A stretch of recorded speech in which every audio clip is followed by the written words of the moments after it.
What's up, Warriors? Welcome back to week 2, episode 2 of Riv'S Variety. Stoked that you've chosen to tune back in and see what this episode is all about.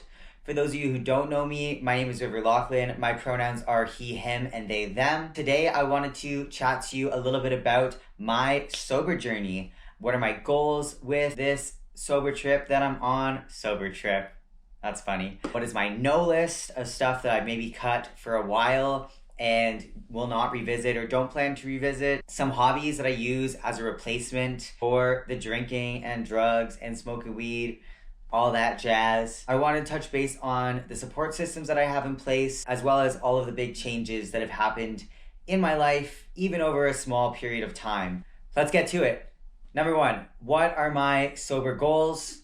I've had a lot of people ask me, is this just a break? When are you going to drink again? Are you going to smoke weed again? What's your plan with that? For myself and alcohol consumption, this is something that I do not want to return to. I do not feel aligned with drinking in any way, shape, or form.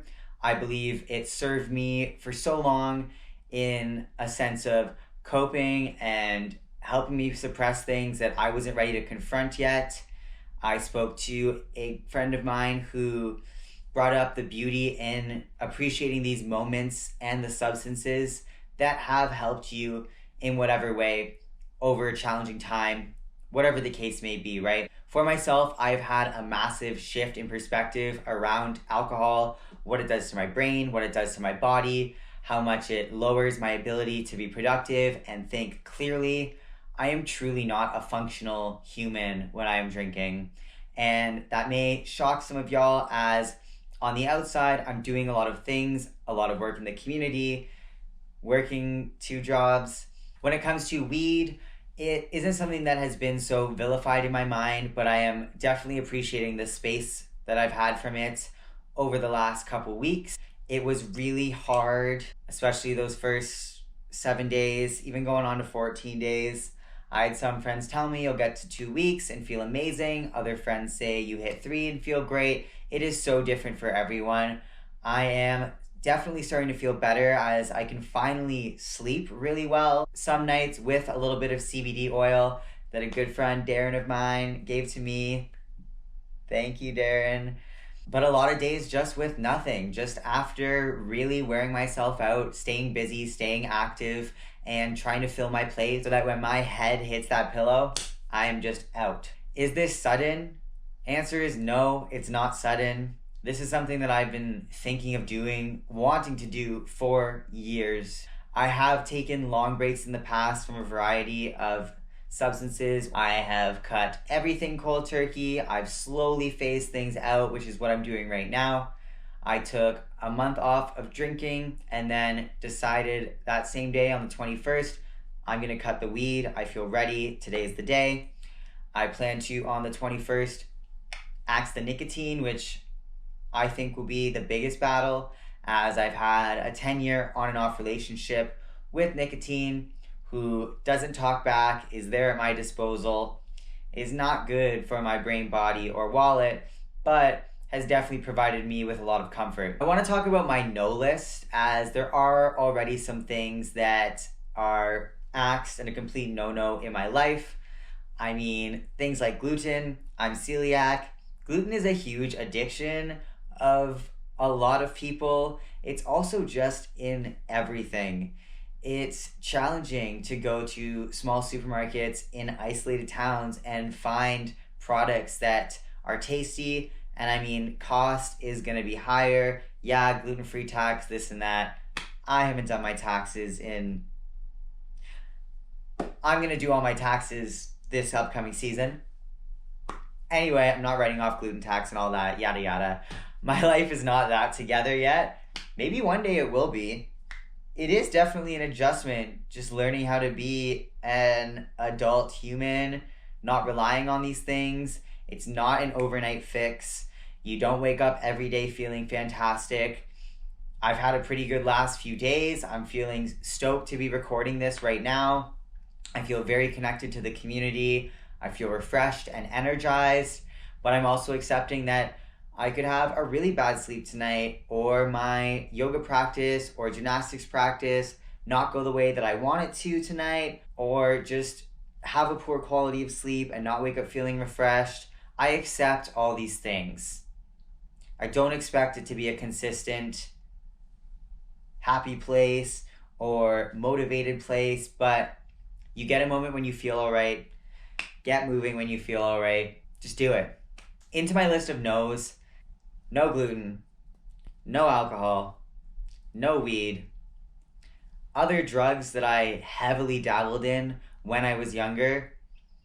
When I say younger, I don't mean a kid. I was 18. I was a kid.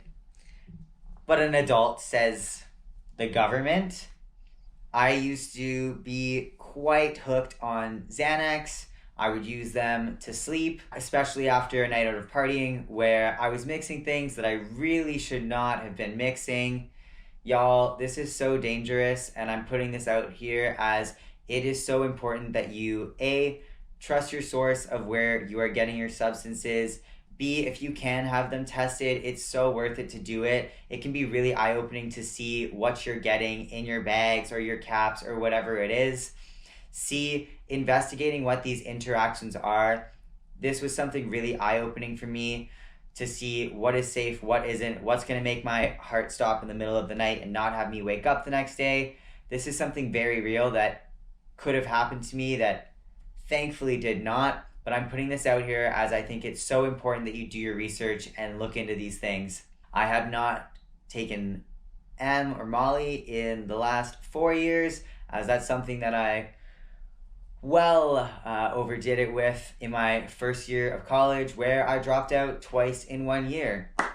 No regrets. It was sure a great time and maybe led me down a path of not so much joy. Looking back on it and reflecting to the state of mind that I was in, I believe my path is divinely crafted and that there was no misstep or mistake. It was the way it was meant to happen, the way things are meant to unfold for me to be sitting here making this video for you today. I am stoked to add nicotine on that list and feel like I will be seeking a lot of support in that realm, but it's time. I am over it. I see how it doesn't add to my life and how I use it as a distraction or a coping mechanism, or do it just when I'm bored, when there's so many better things that I now know and have especially learned over the last little while that benefit me so much more. As for replacement hobbies, doing stuff like this, creating content, sharing parts of myself that someone needs to hear. I saw a great TikTok, I mentioned this at an open mic night as well over Pride, that you need to share your story because there is at least one individual out there who needs to hear, not wants to hear, needs to hear the words coming out of your mouth. It is that big. You are not alone. It's so easy to feel that way. Even myself, being someone who's heavily engaged in the community and surrounded by loved ones and the most incredible people I have ever met, people I could not imagine being the closest people in my circle and corner. And I'm so grateful for that. Can't really remember where I was going with that, so we will just circle back to replacement hobbies. Creating content, sharing, keeping myself active, spending more time in spaces that I already really enjoy, like the yoga studios in Banff. If you can do a drop-in class even at a gym, fantastic. If you can get outside and just be out in nature and enjoying that presence in that space, 2 thumbs up. It's free to go and walk around outside, especially if you're fortunate enough to live in the Rockies, which I know a lot of my viewers are. Gymnastics is another hobby that I just picked up again. Spending more quality time with friends and loved ones. Planning sober hangs, whether that just be a coffee hang or getting some annoying stuff done together. I know for my ADHD peeps out there, the task hangout idea has been popping up a lot. Just getting stuff checked off your list that's been weighing on your mind that is tedious and not fun and maybe extra of a struggle for us. It's all about finding your drive, your jam, what adds value to your life. With that comes getting out there, tasting stuff, right? Experience it.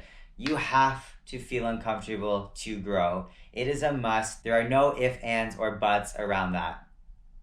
Hopefully there's butts around it. Oh, weird today. Anyway, why do I feel so committed right now? I have this vision in my head of this future version of myself that I know is so attainable.